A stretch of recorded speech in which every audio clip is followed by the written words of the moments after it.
Let's bring in Sarah Sanders from the White House. She's the press secretary there. Morning. Sarah, welcome.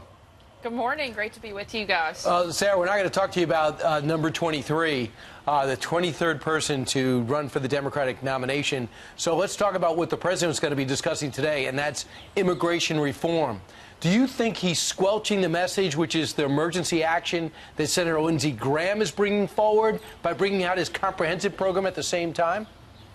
Not at all. These two things complement one another. The legislation that Senator Graham is putting forward focuses mostly on closing the short-term problem, fixing those loopholes that we need to do right now. The president's plan that he's going to talk about later this afternoon is more of a long-term thing, looking at modernizing and updating our entire immigration system, simplifying for people to come into this country legally. And we haven't touched this system in decades, and we've really got to bring it up to speed and make sure that, one, we're protecting our border, and two, that we're bringing people in that can contribute to our society, and that we know who they are, why they're coming, and that they can help us be productive and continue to make America grow. Hey, Sarah, how do you, because I don't know if you've noticed, but it's kind of polarized down in Washington, D.C., and everybody hates everybody else on the other side. How do you get Democrats to sign on board either with Lindsey Graham's plan or with the president's plan? Because I was reading in the Washington Post this morning, somebody who is familiar with the president's plan said, look, it's a campaign statement of what they want and don't want. There's zero chance Democrats are going to sign on board. Well, I think the best thing you can do to bring Democrats and Republicans together is to have a good plan, which is exactly what we have in this. It's to have something that there's nothing in there that Democrats shouldn't be for. And the big difference between Republicans and Democrats in this case is we've actually laid out what we want to see happen in our immigration system. We want to move to this merit-based system. Democrats right now, unless they get on board with this, the only thing they've said they want is open borders. I think that is a terrible thing for our country, and I think it's a terrible message for them going into 2020. So I think it would be wonderful to watch them get on board with something that helps secure our border. Look, they're now starting to realize and admit that the system is broken and we have a real crisis, a humanitarian crisis that they can't even deny anymore. Sarah, this is a path forward. Pardon the interruption. Sarah, why doesn't the president, who has a 747, invite the Democratic leaders of Congress to go with him down to the southern border and see what Brian saw this past weekend, where you just stand there and droves of people in the country illegally just are coming by. They're not running. Democrats would be able to see that it is a crisis and something's got to be fixed.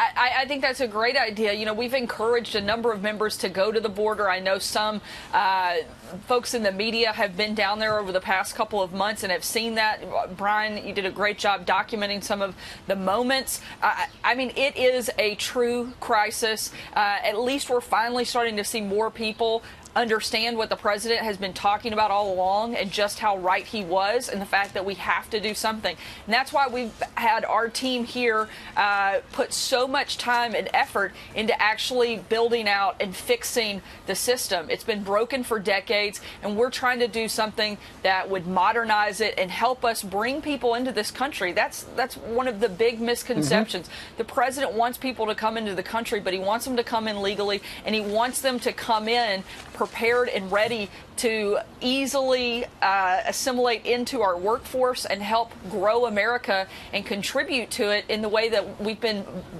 doing over the last couple of years under this president. The economy's booming, and we need more workers, and these people will be great additions to our society. Today's rollout and some of the articles we've all read, current immigration laws are terrible. The president says stop catch and release in sanctuary cities and stop the visa lottery program. Let's move on to something else that's been in the news this week, Sarah. Iran. Are our allies behind us, and what's the latest threat? Look, we are continuing to stay focused primarily on the safety and security of American people.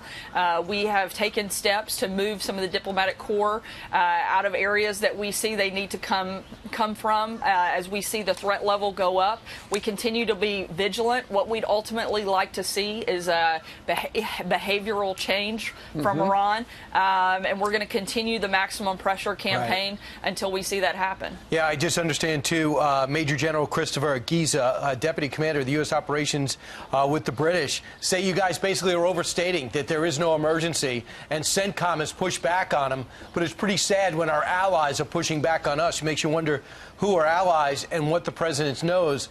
And this is what's in the Washington Post today. Maybe you want to take this on. It says the president's frustrated with his advisors and is not personally convinced the time is right to attack Iran, nor are we in this dire state of emergency, even though it's reported that they're loading missiles on certain ships that they have. What could you tell us about the friction inside the White House as it comes to this?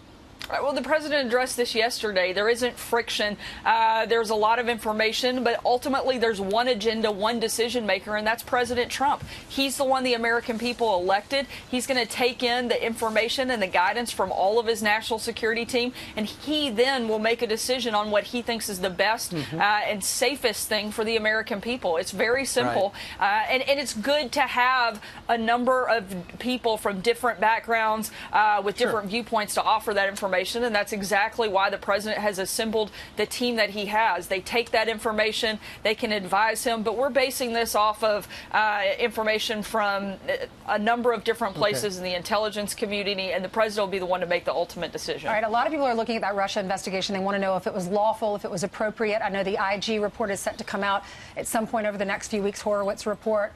And there's also that U.S. attorney that was brought on, John Durham. And many are wanting to know, was this FISA abuse? What can we expect?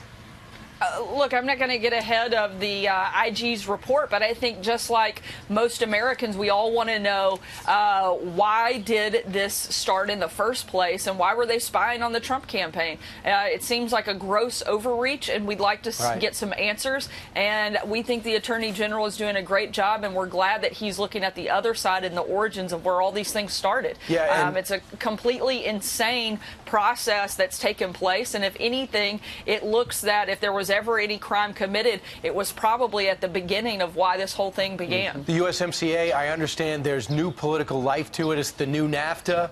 What could you tell us? Because the word is the Democrats are taking a look at it because there's a lot to like in it. Have you heard about any movement? We've had some productive meetings this week. I know Ambassador Lighthizer has been meeting with a number of lawmakers on the Hill, and we are seeing some progress on that front. Look, the bottom line is this is a great deal for America. It's a great deal for American workers. It's a great deal for our farmers, and there's no reason in the world Congress shouldn't be running down the aisles to get information so that they can put this forward for a vote and get this done. It should please unions. Tremendously impactful trade deal, and I hope that they'll do the right thing and support it. Unions and farmers especially could benefit because it's going to raise wages. All right, Sarah, thank you very much for joining us today. Absolutely. Thanks so much for having me. You bet.